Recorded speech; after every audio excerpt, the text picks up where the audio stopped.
سلام علیکم. سلام علیکم جان، بفرما چی فرمایش داشت؟ سلامت باشین. خدمت آقای علایی بزرگوار، ببخشید من در مورد صحبت‌های امشبتون یک روایتی هست از بهارالانوار. بله. حسن ابن ابراهیم میگوید به امام رضا علیه السلام عرض کردم خداوند حال شما را به صلاح گرداند. آنان بازگو می‌کنند که سفیانی در حالی قیام می‌کند که بساط سلطنت بنی عباس برچیده شده باشد. فرمود دروغ میگویند، او قیام می‌کند و بساط سلطنت آنان هنوز پابرجاست. درست درست. از این روایت مشخصه که هنگامی که امام از عجل الله این تعالی یک بعدش احتماله، ظهور یک می‌کنند. احتمال دیگرشه که سر بدا حاصل شده جانم. خب بله بله، این حرف شما هم بله. درسته. یک و در روایت روایت آره بدا دیوار حاصل. آره. دیوار دیوار مسجد کوفه، امام صادق علیه السلام فرمودند هرگاه قسمت آخر دیوار مسجد کوفه خراب او را شود، خواندم، او را امشب خواندم اون روایت. قسمتی که آره او را خواندم. خب روایت میگه اصلا اصلا دیوار خراب کن.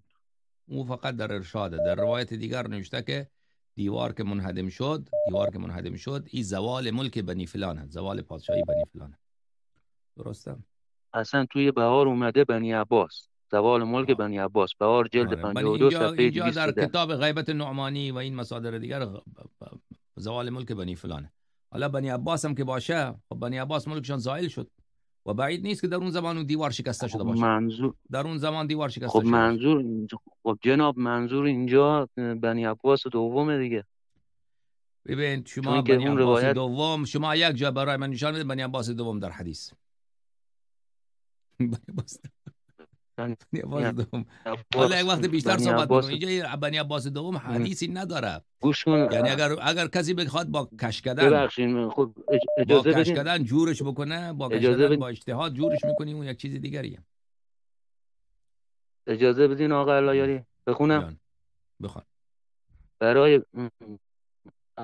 عبدالله ابن عباس دو حکومت است.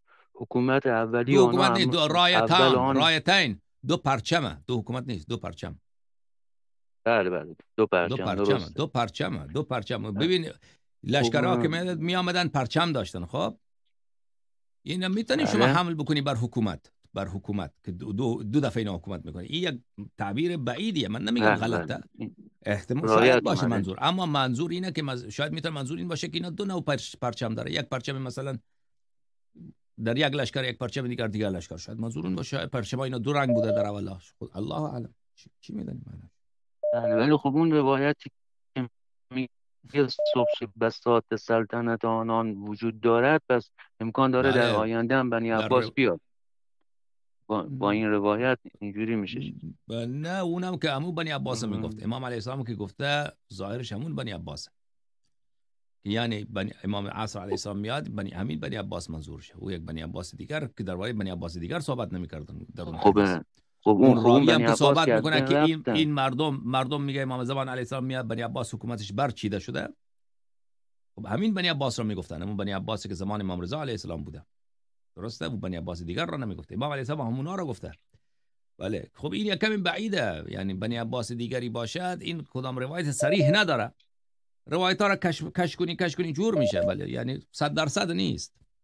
نه جناب آقای علایاری، ما قصد کش کردن روایت ها رو نداریم. ما میگیم چون که از دو تا پرچم، حالا دو تا حکومت بعضی جاها تعبیر شده، حالا انشالله که به قول شما بنی عباسی نباشه که ما به قول بنده خدا بده حاصل شده باشه. ولی خب بالاخره ما طبق روایات اینجا مثلا روایت دارالزهرا هستش که میگوید در دره کوه سیاهی است و در آن 80 نفر از بزرگان بنی عباس کشته میشن که همگی برای خلافت صلاحیت دارن. این هم یک روایت از روزه کافی. این بله هم جز همون این در روایت های دنیا آخر اینقدر زمان کشتار است. شده جانم، اینقدر کشتار شده. بنی عباس هم زیاد انشالله. کشته شدن. بنی عباس هم زیاد مغلا اینا کشتن، بقیه مردم کشتن. اون بنی امیه بنی عباس رو زیاد کشته. خلاصه این چون روایت که با کدامش اشاره دارد الله اعلم.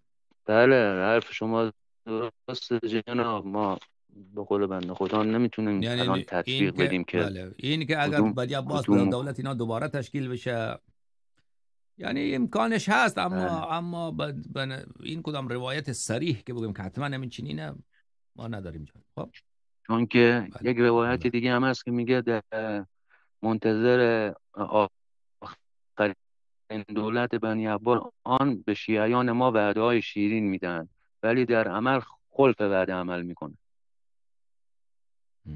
این هم یک بله. روایت دیگه است از امام باقر علیه بنی السلام. عباس نمیدونم که اصلا اصلا به حکومت رسیدن برای وعده دادن به شیعیان بود دیگر، به عنوان نه، تشیع نوشته اینا. منتظر آخرین دولتشان باشید. حالا منظور یک دولت آخرین دیگه هم دولت مثل نیست، این که آخرین هست. پادشاهشان، حالا به آخرین هر پادشاه. حال آخرین پادشاه رو شما درست کردی. یا آخر ملک هم، آخر ملک هم به معنای آخرین دولتشان نیست، یعنی اواخر پادشاهیشان، منظور اینه.